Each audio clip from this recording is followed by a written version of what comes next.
Hello అండి, welcome to Vakratunda kitchen. ఈరోజు మనము ఇన్స్టెంట్గా తయారు చేసుకునే నిమ్మకాయ షర్బత్ పౌడర్ తయారు చేసుకుందాము.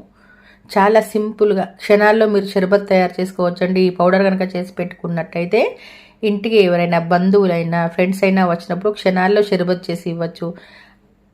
సెలవుల్లో పిల్లలంతా ఇంట్లో ఉంటూ ఉంటారు కదా, వాళ్ళు కూడా ఈజీగా ఈ షర్బత్ తయారు చేసుకోవచ్చండి. హాస్టల్లో ఉన్న పిల్లలకు కూడా ఈ విధంగా మీరు షర్బత్ పౌడర్ చేసి పంపించారంటే వాళ్ళు కూడా షర్బత్ క్షణాల్లో చేసుకోవచ్చు. మరి ఈ నిమ్మకాయ షర్బత్ పౌడర్ని ఎంత సింపుల్గా తయారు చేసుకోవచ్చో చూడండి. దీన్ని తయారు చేసుకోవడానికి నేను ఇక్కడ ఇలా మంచి ఎల్లో కలర్లో ఉన్న నిమ్మకాయలు తీసుకున్నాను. ఇప్పుడు ఇలా మంచి నిమ్మకాయలు దొరుకుతాయండి. ఎండలు ముదిరిన తర్వాత మాత్రం నిమ్మకాయలు చిన్నగా పచ్చవి అసలు రసం లేకుండా దొరుకుతాయి. అందుకని ఇలా మంచి నిమ్మకాయలు దొరికినప్పుడే ఇలా పౌడర్ చేసి పెట్టుకున్నారంటే మీరు ఎండాకాలం మొత్తం యూజ్ చేసుకోవచ్చు. అంత బాగుంటాయి పుల్లగా ఇప్పుడు నిమ్మకాయలు. పైగా ఇప్పుడు రేటు కూడా తక్కువగా ఉంటాయండి. ఎండలు ముదిరిన తర్వాత వచ్చే నిమ్మకాయలు రేట్ ఎక్కువగా ఉంటాయి, అసలు రసం కూడా ఉండదు వాటిలో.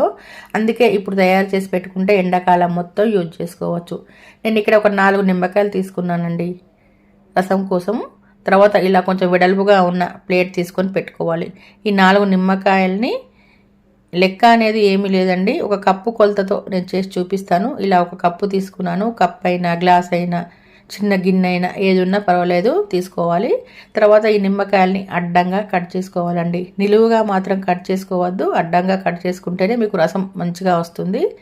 చూడండి, ఈ విధంగా నేను కట్ చేసినట్టుగా కట్ చేసుకొని ఇలా నిమ్మకాయ పిండే దాంతోనే నేను రసం తీస్తూ ఉన్నాను. మీరు కావాలంటే చేయితోనైనా తీసుకోవచ్చు, కానీ గింజలు ఏమీ పడకుండా చూసుకోవాలి రసంలో.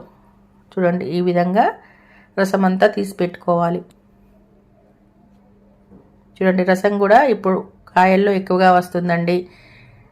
అందుకని ఇలా ఇప్పుడు తయారు చేసి పెట్టుకుంటే మనం ఎండాకాలం మొత్తం షర్బత్ సింపుల్గా క్షణాల్లో తయారు చేసి పెట్టుకోవచ్చు. నేను ఇక్కడ అరకప్పు రసం తీసుకున్నాను, చూసారా. ఇందులో గింజలు ఏమీ లేవు కాబట్టి నేను వడగట్టడం లేదు.